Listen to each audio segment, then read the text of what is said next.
हमारा अगला topic. Cloning एक बहुत सिंपल सा टॉपिक है, बट इसे साइंटिफिकली बड़ा मुश्किल समझा जाता है। क्यों? पहले तो ये समझो कि क्लोनिंग होती कैसे। देखो, एक नॉर्मल जो है, अगर हम देखा जाए लाइफ में, तो एक ओवम होता है, ठीक है। ओवम के अंदर जो न्यूक्लियस है, उस पर ऑफकोर्स कितने क्रोमोसोम्स होंगे? Half the number of chromosomes, यानी एन होगा, ठीक। उसी टाइम पे एक स्पर्म आता है। स्पर्म में भी एन नंबर ऑफ क्रोमोसोम्स होते हैं। ये दो एन मिलके एक सेल बनाते हैं, which is 2n।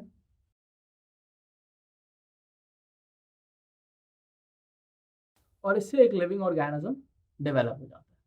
This 2n cell is embryo या जाइगोट। इससे एक पूरा लिविंग ऑर्गेनिज्म डेवलप हो जाएगा। सिंपल, ठीक है। ये तो नॉर्मल प्रोसेस है। अब क्लोनिंग में क्या होता है?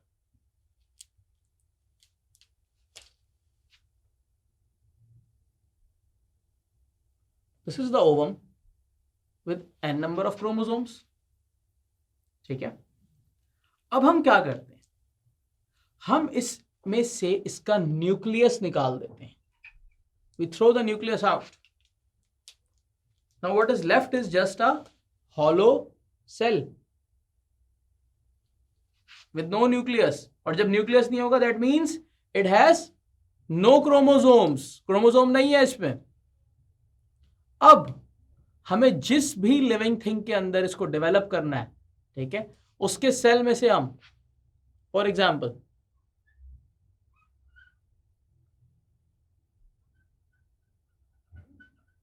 ये हमारे पास एक लिविंग थिंग का मैच्योर सेल है, हम इसका न्यूक्लियस निकाल लेंगे,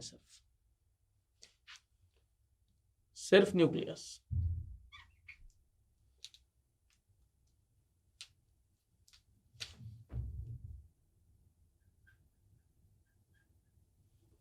और ये न्यूक्लियस निकाल के हम इसमें डाल देंगे।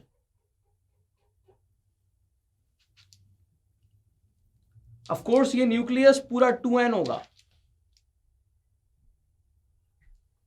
2n क्यों होगा? बिकॉज ये एक इंडिविजुअल का न्यूक्लियस है। इंडिविजुअल्स के अंदर न्यूक्लियस हमेशा डिप्लॉयड होते हैं। जर्म सेल्स में, यानी सेक्स सेल्स के अंदर जो न्यूक्लियस होते हैं वो हैप्लॉयड होते हैं। तो ये तो स्पर्म था, इसकी वजह से ये हैप्लॉयड था। ये ओवम था, इसकी वजह से ये हैप्लॉयड था।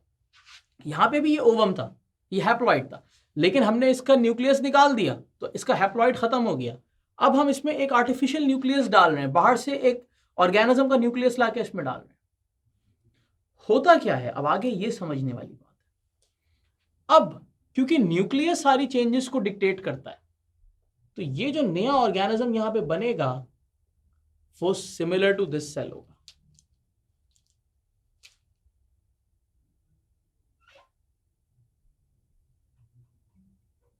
सेम सेल बन गया। अब फॉर एग्जाम्पल, ये सेल लिया गया था एक फ्रॉग से।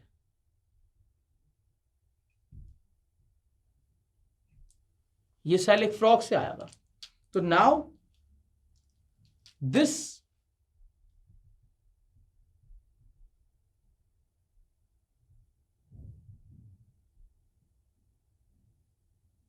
zygote will develop into a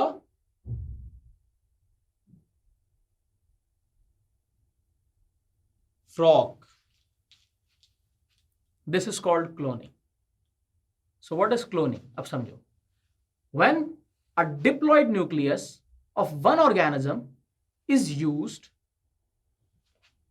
into the ovum of another organism to produce an offspring of the donor nucleus is called cloning. ठीक है। क्लोनिंग क्या है?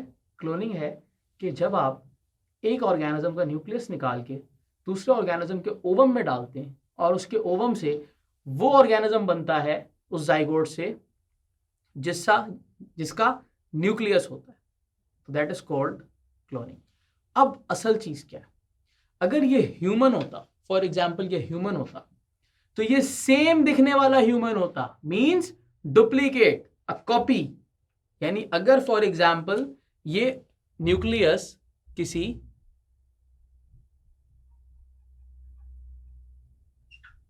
ह्यूमन से आ रहा होता तो ह्यूमन से आने वाला ये न्यूक्लियस यहां पे जाके जो ऑर्गेनिज्म बना था वो ऑफ कोर्स एक ह्यूमन होता। और वंडर की बात क्या थी कि ये ह्यूमन दिखने में सेम होता है इसके।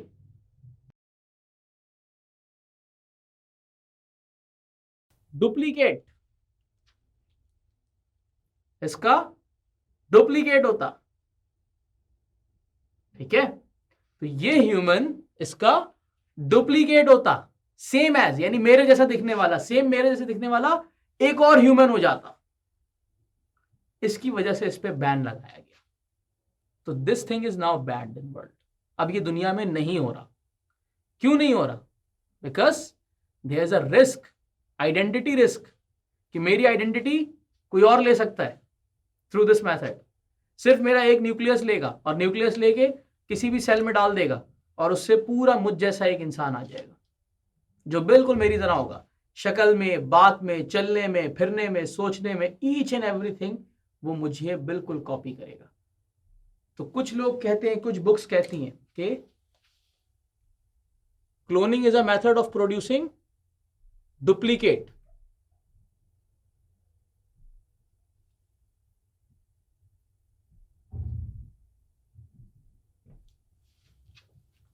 ठीक है, आई होप ये तुम लोगों को समझ में आ गया होगा।